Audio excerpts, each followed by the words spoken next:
વચનામૃત ગઢડા મધ્યનું 39મું સ્વાભાવિક ગુણ વર્ત્યાનું, તારીખ 29/9/1823 સોમવાર. સંક્ષિપ્ત સાર પહેલો. શ્રીહરિએ પોતાના સ્વાભાવિક 4 ગુણ કહ્યા છે. સાર બીજો. જે મોટા હોય તેમાં નિષ્કામરૂપ ધર્મ તો અવશ્ય જોઈએ, કેમ જે તેની સારેપ એ સૌની સારેપ છે. સાર ત્રીજો. મહારાજે ભાગવતના 5મ અને 10મ સ્કંધના રહસ્યની વાત સમજાવી છે. સ્વામિનારાયણ હરે, સ્વામિનારાયણ હરે. સંવત 1880ના ભાદરવા વદી 10મીને દિવસ શ્રીજી મહારાજ શ્રી ગઢડા મધ્ય દાદા ખાચરના દરબારમાંથી ઘોડીએ ચડીને શ્રી લક્ષ્મીવાડીએ પધાર્યા હતા.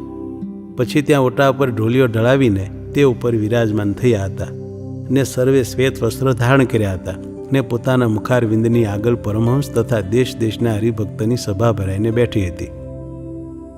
પછી શ્રીજી મહારાજે પ્રશ્ન પૂછ્યો, જે દેશ કાળ ક્રિયા સંગાદિકે કરીને પણ જે પોતામાં એવો ગુણ હોય તે જાય જ નહીં, એવો જેને જે સ્વાભાવિક ગુણ હોય તે કહો. એમ કહીને શ્રીજી મહારાજ બોલ્યા, જે લ્યો અમે અમારામાં એવા સ્વાભાવિક ગુણ રહ્યા છે તે કહીએ. જે એક તો અમારે એમ વર્તે છે, જે 5 પ્રકારના વિષય સંબંધી જે પદાર્થો છે તેનો દેહ કરીને સૂજે એટલો યોગ થાય તો પણ તેનો મનમાં ઘાટ ન થાય તથા સ્વપ્નમાં પણ ન આવે. અને બીજો એમ, જે બહારથી સૂજે એટલી પ્રવૃત્તિમાં રહ્યા હોઈએ, પણ જ્યારે અંતરદૃષ્ટિ કરીને પોતાના આત્મા સામું જોઈએ તો કાચબાના અંગની પેઠે સર્વે વૃત્તિ સંકોચાઈને આત્મ સ્વરૂપને પામી જાય ને પરમ સુખરૂપે વર્તાય. અને ત્રીજો એમ, જે ચૈતન્ય રૂપ ને તેજોમય એવું જે ભગવાનનું અક્ષરધામ છે તેમાં સદા સાકાર મૂર્તિ એવા શ્રી કૃષ્ણ વાસુદેવ વિરાજમાન છે ને તે સાકાર થકા જ સર્વના કરતા છે, પણ નિરાકાર થકી તો કાંઈ થતું નથી. એવી રીતે સાકારની દ્રઢ પ્રતીતિ છે તે કેટલાક વેદાંતના ગ્રંથ વંચાવ્યા ને સાંભળ્યા તો પણ એ પ્રતીતિ ટળી નહીં.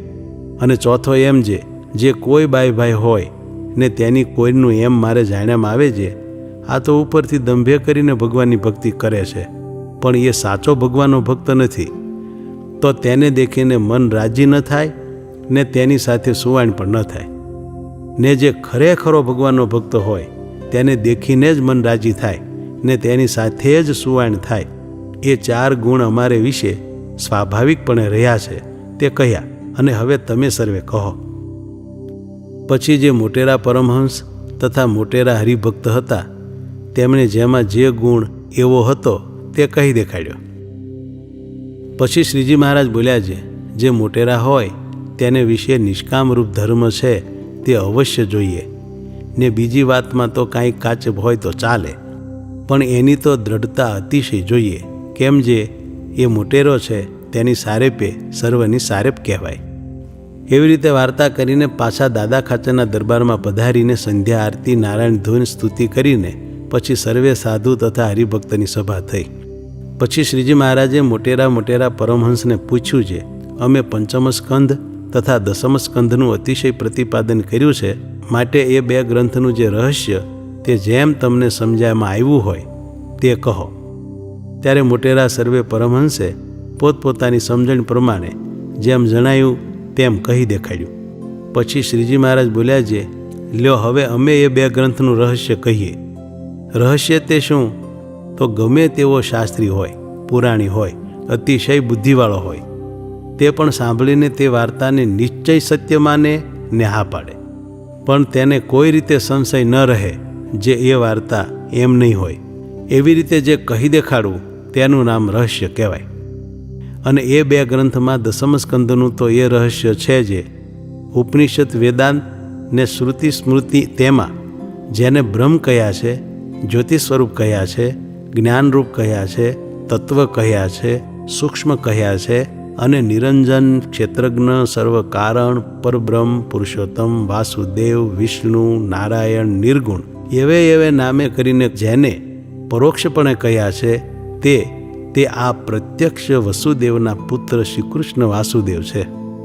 એવી રીતે જ્યાં જ્યાં સ્તુતિ ભાગ છે ત્યાં એવા સ્તુતિના શબ્દને લઈને પ્રત્યક્ષ શ્રી કૃષ્ણ ભગવાનને જ કહ્યા છે, પણ શ્રી કૃષ્ણ ભગવાનથી અધિક કાંઈ નથી કહ્યું.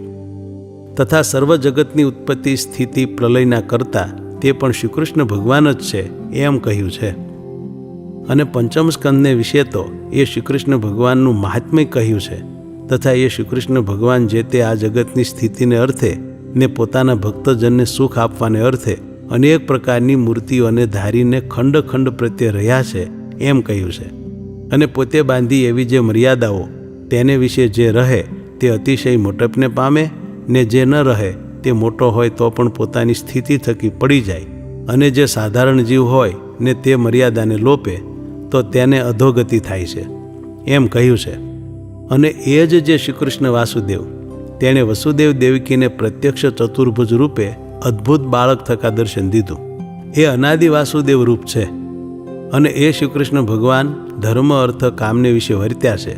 તે ધર્મ અર્થ કામ સારું જે ભગવાને ચરિત્ર કર્યા તેનું જે ગાન કરે અથવા શ્રવણ કરે તે સર્વે જીવ સર્વે પાપ થકી મુકાઈને પરમપદને પામે છે. અને એ વાસુદેવ ભગવાનના જન્મ કર્મ ને મૂર્તિ એ સર્વે દિવ્ય સ્વરૂપ છે. અને એ જે વાસુદેવ શ્રી કૃષ્ણ તે જ સર્વોપરી છે એવી રીતે એ બે ગ્રંથનું રહસ્ય છે.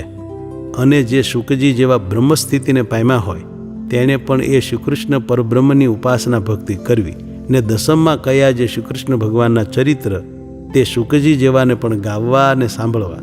તે શુકજીએ જ કહ્યું છે જે પરિનિષ્ઠિતોપી નૈર્ગુણ્ય ઉત્તમ શ્લોક લીલિયા ગૃહિત ચેતા રાજર્ષે આખ્યાનમ યદધીતવાન. અર્થ: હે પરીક્ષિત, ત્રણ દેહથી વિલક્ષણ એવા નિર્ગુણ આત્મ સ્વરૂપમાં સંપૂર્ણ નિષ્ઠાને પામેલો એવો હું શુકજી ઉત્તમ કીર્તિવાળા ભગવાનની લીલાથી આકર્ષિત ચિત્તવાળો થઈને શ્રીમદ ભાગવત પુરાણ રૂપ જે આખ્યાન તેને ભણ્યો છું. અને એવા જે વાસુદેવ ભગવાન તેના આકારને વિશે દ્રઢ પ્રતીતિ રાખવી. અને જો ભગવાનના આકારને વિશે દ્રઢ પ્રતીતિ હશે ને કદાચિત એ જીવ કાંઈક પાપ કરશે તો પણ એનો ઉદ્ધાર થશે, કેમ જે પાપ કરે તેનું તો પ્રાયચિત કહ્યું છે.